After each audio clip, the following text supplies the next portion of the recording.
All right, guys. Good morning. Good morning. Welcome aboard to the Morning Note. My name is Carlos Garcia, founder and CEO of Guard Capital. Sorry for being a couple of minutes late this morning. Glad to be with you. Happy Monday, December 4th, 2023. Oh man, I am absolutely tired. It's these Sunday night games. I stay up late for these games, and oh man, I didn't even get to finish the Kansas City game. But great Sunday of football all around. That's how I spend my Sundays, just watching football all day. Didn't do good in terms of betting yesterday in my parlays, just little small ones. Oh man, NFL is fun. At least it's something to watch. That's kind of the deal. So a good Sunday all around, but it's kind of a late one. So just like basically just kind of catching up on everything. But if you haven't already, we did a video Saturday, kind of recapping the week, previewing the next week. If you are interested in watching that, please do so. It's in our channel, so you don't miss any videos. Turn on notifications and subscribe to our channel. Make sure to hit the like button if you do. Welcome aboard. Let's go ahead and go around the horn. Dow futures down 152 points. The Nasdaq down about 0.82%. S&P down 0.62%. We talked about this over the weekend as well, and I also placed a note on it in regards to the watch list of what I'm watching for this week. So I wrote this up and I said the stock options I'm watching this week: Mara, the Bitcoin proxy. We did Mara twice last week. We are now at 15.55 a share, so we probably missed it. But if you have the runners, guys, this thing soared because of Bitcoin. Bitcoin is now at 42,400. I want to say I think that's the highest level since April of 2022 or so. So again, none of this is surprising. We said 40,000 by the end of the year. So very cool weekends. Apparently are for crypto again. Caterpillar above 257.33, target the 265 calls, 100 DMA, and DraftKings above 39.35. What the note that I actually said there was looking for rotation this week into small caps. So again, take a look at the small caps. The Russell. The Russell's actually green while the market is red. So again, I'm watching for the high betas, the upstarts, the Palantirs, the Rokus, the Shopifys. Spotify just placed and just went up higher, 2.9%, as Spotify is laying about 17% of its employees. So again, those are high betas as well. SoFi, DraftKings. Again, I'm expecting a rotation out of these mega cap names. Nvidia is probably going to pull back. Microsoft's going to pull back. They have soared lately. Again, you're just going to get a little bit of reprieve from these names. But again, it's nothing huge. I mean, look at Nasdaq this morning. Nasdaq hasn't broken anything. We don't have any risk on the board in terms of signals, anyways. So again, we can afford to be a little patient. 815, 893 this morning. Break below 15,000, 827. We can start having that conversation. Below 45.50, we can start having the conversation about the S&P. But as of right now, nothing has changed. In terms of the Russell, again, nice pop to 1879. Let's go to the daily, and you could see this is the open interest. Remove that.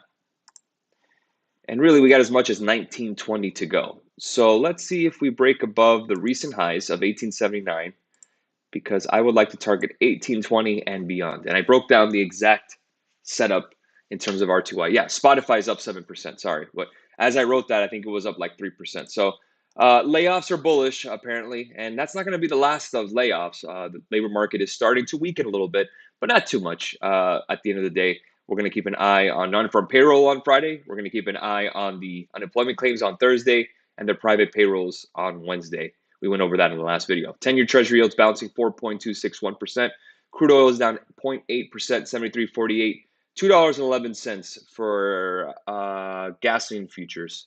Gold futures are pulling back as well, 2,073. Silver futures down about 1.28%. Gold actually soared yesterday at the open. That thing was at 2,100 and above. So pullback here on gold. Copper down 1.92%. Again, it's a new month. Maybe we're getting a little bit of rotation out of these commodities names as the dollar is starting to bounce a little bit, up about 0.26% at 103.53. The VIX up 6.5% this morning, 13.46. Taking a look at euro dollar, that's down 44 pips at 108.40. 146.76 is the dollar yen, down about 6 pips. Dollar Canadian dollar up 45 pips with the oil being down as well. So remember, keep in mind, Canadian dollar, very good of a proxy with crude oil. So again, let's say you don't want to be long crude oil, but you expect crude oil to go higher, you could do dollar Canadian dollar short. That's usually that kind of proxy that you can use in terms of the crude oil trade, but in Forex, excuse me. Pound dollar is down 70 pips, 126.39. Bitcoin futures, 42,260, up 7.74%. Ethereum, 2259, up 6.68%. Good morning, everybody. And like I said about NVIDIA, all we're probably going to do is retest some levels. You can see this trend line here right around 455. And you could see that's that downside trend line. We're probably going to touch or tag that 100-day and 50-day moving average here. So again, I expect a little bit of a weakness from the names that have soared lately. Yes, sometimes you do get a little bit of reprieve. You could see 470.20 on Microsoft, probably gets to 366. That's the previous resistance that we broke out of. So we will see if support or resistance becomes a new support and all that good stuff. Apple is down about $2. Maybe we retest this 20-day of around 187.15. So again, I'm really looking for small caps. These are the names that I'm looking for to go higher, not tech. Tech, again, I expect a rotation out of it. The question is, what are some of the names that might give us an opportunity? That's really it. Let's see Palantir this morning. Palantir is down this morning. Of course, Mara, and we talked about this yesterday. Saturday. And we're at 1545. This alert's going to break. Remember, we had Mara. I still have the runners 1560. That was kind of the next resistance.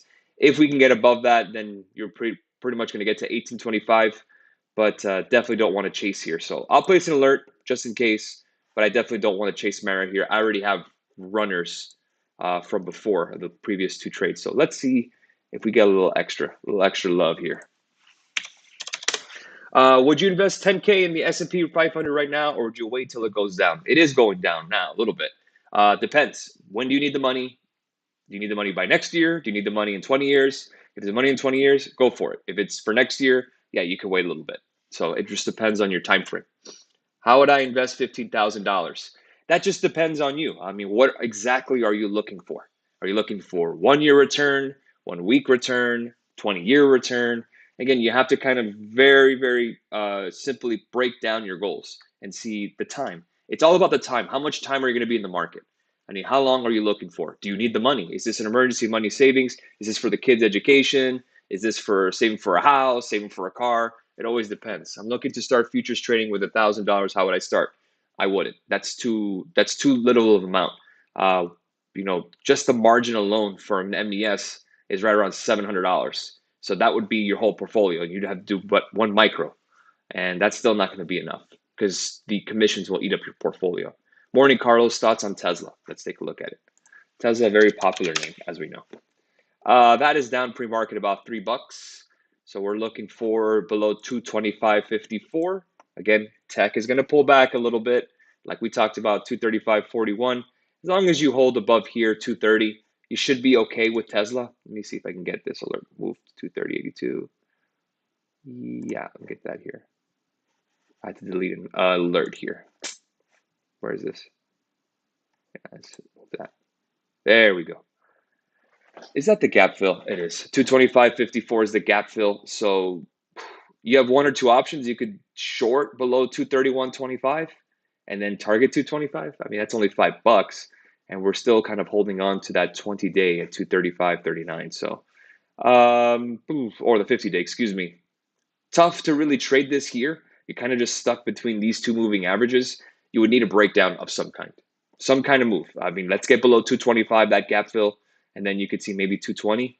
But if anything, you're taking a look and see if this trend line here is that resistance right around 245 or so. Seems pretty choppy.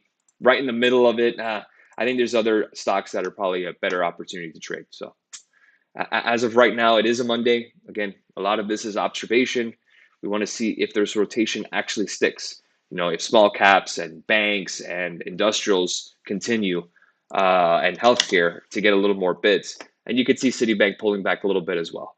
We're about 46.90 was at 47.23. We had options open on that. We closed it last week. So I think that thing hit as high as like around 74% on Citi. So it was good to see rotation into financials and us to catch that. That's the deal. But good stuff all around. Yeah, I mean, you've seen the Dow come down about 170 points. Again, when you have such a great month of November, you're going to get a little bit of a pullback here and there. Trees don't grow to the sky, like we talked about. We got 4 weeks left until the year. The expectation, again, due to seasonality, like we talked about on the Saturday video, is that a little bit of a bump up this week, pull back into next week, and then the 15th is when, seasonally speaking, the market goes higher. So if you're expecting the market to go higher and you have some calls or whatever, take a look at the 15th of December. That's usually when we start picking up a little bit. What would I have to start trading futures? I would say minimum, probably 5 to 10,000. Minimum. 1,000 just isn't enough, unfortunately. For that, you're better off just buying a stock that you like, or start buying an ETF, like S&P, and just doing dollar cost averaging over time. Yeah. Futures, again, the commissions and the margins, that's the issue. So again, you could do stock options with 1,000, but again, your position size are going to be so small. You'd have to go all in on every single trade, and that's not sustainable. That's the problem. So that's where we are this morning. We'll leave it there, guys. Thank you so much for joining me this morning. Sorry for being a little late. Was kind of just setting everything up as it's a new week starting. And let's make it a great one. No need to push the envelope today in terms of risk. We know what it is. We've had a great November. Again, we don't want to undo all the hard work that we've done. So again, a lot of observation. That's what we're expecting. Have a great rest of your morning. I will see you guys tomorrow for the next morning note. Cheers.